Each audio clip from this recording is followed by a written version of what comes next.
Ce podcast vous est proposé par Cogedim Club et Grand Mercredi.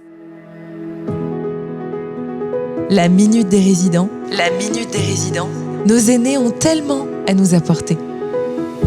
Ce podcast vous propose de faire un pas de côté, le temps d'un café avec Yvette, Armand ou encore Monique.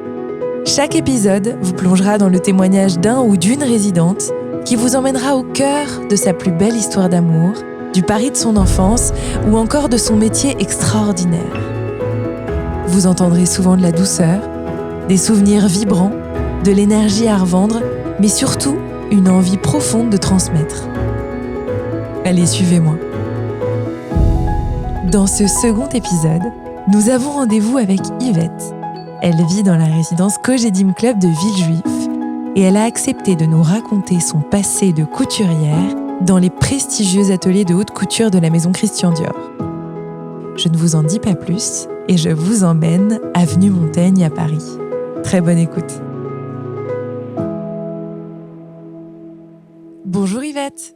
Oui, bonjour madame. Est-ce que vous pouvez vous présenter d'abord ? Je m'appelle Yvette Gillot. J'ai 88 ans passés, 88 et demi bien tassés, toujours en pleine forme. Et puis je me plais bien ici, voilà. Vous avez été couturière dans les ateliers de la maison Christian Dior. À quel atelier est-ce que vous étiez rattachée ? J'étais dans l'atelier Marinette, qui s'appelait atelier Marinette parce que la première était Marinette, et c'était un atelier de flou. Ça s'appelle flou parce que il y a des ateliers tailleurs et des ateliers flous. Et moi, j'étais dans un atelier flou, mais dans un atelier où aussi on préparait les modèles des collections avec Monsieur Dior. En quoi consistait votre travail exactement ? Alors, les tâches étaient que Monsieur Dior faisait des croquis qui étaient envoyés ensuite dans un atelier. Enfin, je n'appelais pas ça un atelier, non, c'était un dessin qui était revalorisé et qui nous passait ensuite à nous dans un atelier de création. C'est-à-dire que on prenait ce dessin et nous étions là 2 ou 3 quelquefois à essayer de pondre, on appelait ça pondre, un modèle présentable à Monsieur Dior qui avait imaginé ça par un dessin, mais que nous devions le concrétiser par un modèle avec des droits fils et des biais. Et quelle est l'origine de votre goût pour la couture ? D'où ça vient ? C'était inné parce qu'à 3 ans, j'ai déjà découpé des torchons. J'ai reçu une raclée, mais j'ai découpé des torchons.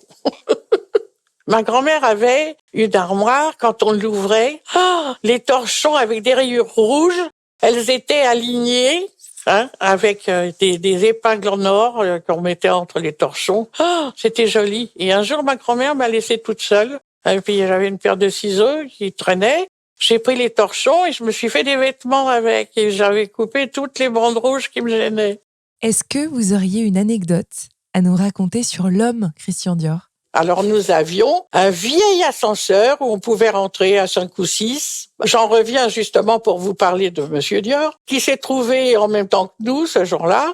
Et comme on avait l'air tout à fait pressé, Monsieur Dior nous a dit « Non, je ne prends pas l'ascenseur, je vais monter mesdemoiselles. » Vous voyez, comme il était gentil. Non, il était très aimable dans l'ensemble. Moi, j'ai des photos, il passait dans les ateliers pour la Sainte-Catherine. J'ai des photos avec lui dans l'atelier.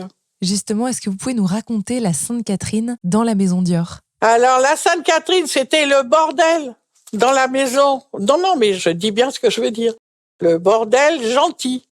Parce que la maison Dior était ouverte à tout le monde pratiquement le jour de la Sainte-Catherine. On fermait les ateliers. Et toutes les robes qui étaient prévues pour les clientes, parce que je faisais de la cliente aussi, on cachait tout, on mettait tout sous de papier de soie, on rangeait tout, et on mangeait tout ensemble, et on était déguisés avec des grands chapeaux, des grands machins. D'ailleurs, j'ai des photos comme ça. Et puis, on allait même danser. J'ai des danses sur l'avenue Montaigne, on arrêtait la circulation. Et alors, le soir, forcément, les filles invitaient leurs frères, leurs cousins, comme il y avait des filles beaucoup, je vous assure qu'il y a les garçons alors le lendemain, il y avait au moins, une trentaine de garçons à la porte, vous voyez, qui attendaient les filles. 3 jours après, il y en avait plus que 10, 3 jours après, il y en avait plus que 5, et puis quelquefois, ça se terminait par des mariages. Et alors, Monsieur Dior passait, moi j'ai des photos avec ma première, et puis à l'époque, il passait dans les ateliers, bisous à tout le monde, enfin, il n'y avait pas de micro. Il devait y en avoir. Enfin. Non, c'était très, alors on attendait que ça, mais on se préparait, je sais pas moi, 2 mois avant. Pour les costumes, parce qu'on se faisait des costumes. Moi, une fois, c'est moi qui avais dirigé l'atelier, j'avais téléphoné au Sénat. Comme une andouille, j'étais très jeune, un peu naïve, pour avoir l'adresse d'un club béarnais. Faut le faire. Quand même. On ose tout quand on est jeune, hein. Même quand on est vieux d'ailleurs. Si vous pouviez prendre un café avec Christian Dior aujourd'hui, qu'est-ce que vous auriez envie de lui dire, de partager avec lui? Qu'il fasse des modèles plus légers. Parce que moi, j'ai appris à entoiler, là, bon Dieu. Mais je me rappelle que, d'ailleurs, c'est une déformation.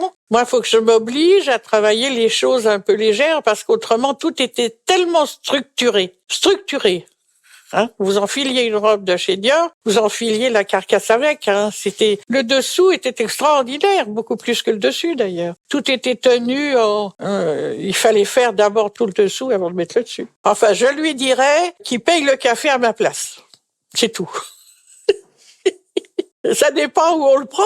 Hein. Procope, ou alors, je sais pas moi, la Coupole, ou alors, tiens, vous pouvez venir en prendre un à la Cogedim. Et puis vous invitez... Oh, ben il viendrait, hein. S'il était encore vivant, quelqu'un l'invite à la Cogedim à prendre un café au restaurant, il viendrait, hein. Merci Yvette. Merci pour votre écoute. Ce podcast vous est proposé par Cogedim Club et Grand Mercredi, qui vous donne rendez-vous très bientôt pour un prochain épisode de La Minute des Résidents. À bientôt.